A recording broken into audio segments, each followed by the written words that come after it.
మన్యం జిల్లా పార్వతీపురంలో జూనియర్ కళాశాల ప్రాంగణంలో ఆటో డ్రైవర్ సేవలో కార్యక్రమంలో పాల్గొన్న మంత్రి అచ్చెన్న. ఆటో డ్రైవర్ల సేవలో పథకంలో మంత్రి అచ్చెన్న పాల్గొని ప్రసంగించారు.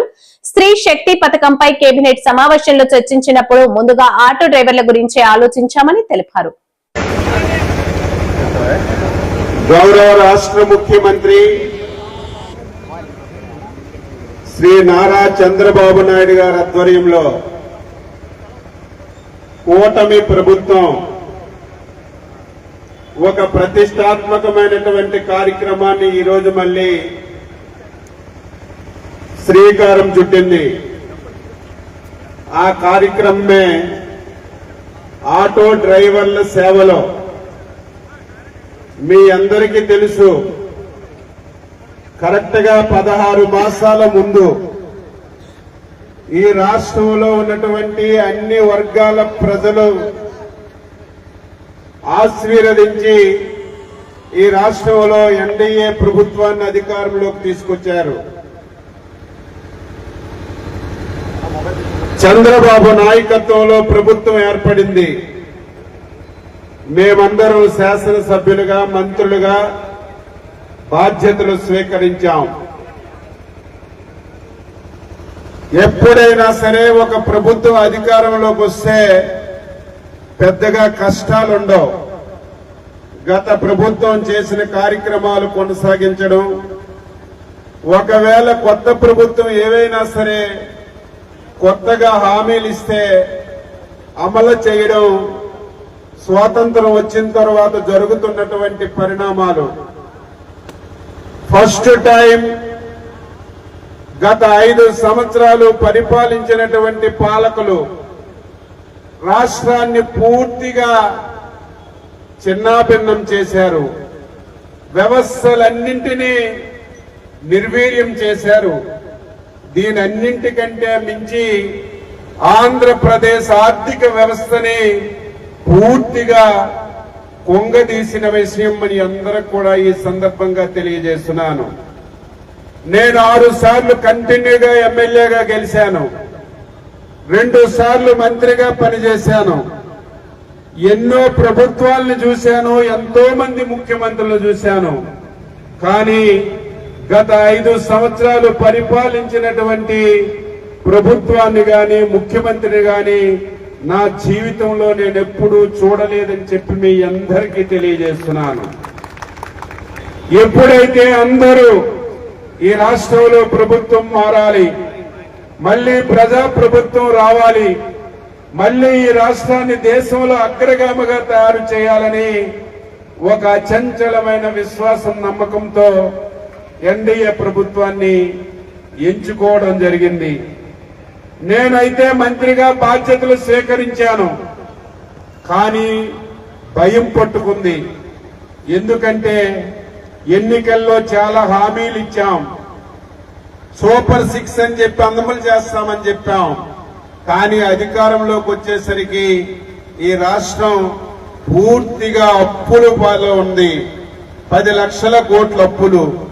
పనులు చేసిన కాంట్రాక్టర్లకి డబ్బులు ఇవ్వలేదు. హాస్టల్లో భోజనం పెట్టినటువంటి ఎవరైతే విద్యార్థులు ఉన్నారో వాళ్ళకి మెస్ ఛార్జీలు కూడా ఇచ్చినటువంటి పరిస్థితులు లేకుండా చాలా కష్టాల్లో ఉన్నాం. ఇవన్నీ అమలు చేయగలమా? ఇచ్చినటువంటి హామీలు ప్రజలకు అందించగలమని ఒక పక్క భయం ఉన్న సంగతి మీ అందరికీ గుర్తు చేస్తున్నాను.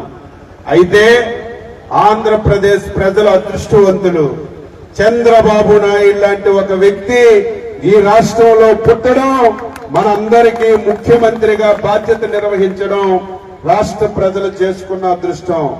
దీనికి తోడు మొన్న జరిగినటువంటి ఎన్నికల్లో 22 మంది పార్లమెంట్ సభ్యులు గెలిపించారు. కాబట్టి కేంద్రంలో మోడీ గారు మన రాష్ట్రం మీద, రాష్ట్ర ప్రభుత్వం మీద అపారమైనటువంటి అభిమానంతో సహకరిస్తున్నారు. కాబట్టి 16 మాసాల్లో ఎవ్వరూ ఊహించినటువంటి సంక్షేమ కార్యక్రమాలు అమలు చేశాం. సూపర్ 6 అమలు చేశాం. దీనికి సమానంగా అభివృద్ధి కార్యక్రమాలు కూడా ఈ రాష్ట్రంలో చేస్తున్న విషయం ప్రతి ఒక్కరు కూడా గుర్తుపెట్టుకోవాలి. అభివృద్ధి కార్యక్రమాలు ఒక్కటే చేయకూడదు, అలాగని చెప్పి సంక్షేమం ఒక్కటే చేయకూడదు. సంక్షేమం అభివృద్ధి కలిసి సమాంతరంగా ముందుకు తీసుకెళ్ళినప్పుడే రాష్ట్రం అభివృద్ధి జరుగుతుంది. 5 సంవత్సరాల్లో ఏం జరిగిందో ఒక్కసారి మనందరం గుర్తు చేసుకోవాలి. 5 సంవత్సరాల్లో 10 లక్షల కోట్ల అప్పులు చేసి 2.5 లక్షల కోట్ల రూపాయలు ఎక్కడైతే ప్రజలకి పథకాల కింద అందించారు, మిగిలినటువంటి డబ్బులు ఏమయ్యాయో తెలియదు. ఈ రాష్ట్రంలో ఎక్కడ అభివృద్ధి లేదు. దీనికి తోడు ఏదైతే మనకి సమాజం ఇచ్చినటువంటి ప్రకృతి సంపద అంతా దోచుకున్నారు. ఇటు ఇసుక గాని, ఇటు లిక్కర్ గాని, ఇటు మైన్స్ గాని, ఏవైతే భూములున్నాయో అన్నింటినీ దోచుకొని ఈ రాష్ట్రాన్ని పూర్తిగా ఇబ్బందులకు గురి చేశారు. ఇటువంటి తరుణంలో మనం అధికారంలోకి వచ్చాం. వచ్చిన తర్వాత ఏవైతే హామీలు ఇచ్చామో సూపర్ 6, నేను ఎక్కడ బాధపడుతున్నానంటే రాజకీయ పార్టీలు విమర్శించొచ్చు, రాజకీయ పార్టీలు ప్రభుత్వానికి వ్యతిరేకంగా మాట్లాడొచ్చు, కానీ ఇప్పుడున్నటువంటి ప్రతిపక్ష పార్టీ పచ్చి అబద్ధాల కోరు పార్టీ. ఆ నాయకుడు నోరిప్పితే అబద్ధం తప్ప ఒక్కటంటే ఒక్కటి వాస్తవం మాట్లాడినటువంటి సందర్భాలు లేవు. ఈ రోజు ప్రతి ఒక్కరూ వైసీపీ నాయకులు జగన్మోహన్ రెడ్డి నుంచి గ్రామ స్థాయి కార్యకర్త వరకు ఒకటే మాట్లాడుతున్నారు. చంద్రబాబు నాయుడు ఎన్డీఏ ప్రభుత్వం అధికారంలోకి వచ్చింది 16 మాసాలయ్యింది, ఒక్కటంటే ఒక్క హామీ నెరవేర్చారని సిగ్గు లేకుండా, ఎగ్గు లేకుండా నిస్సిగ్గుగా మాట్లాడుతున్నారు.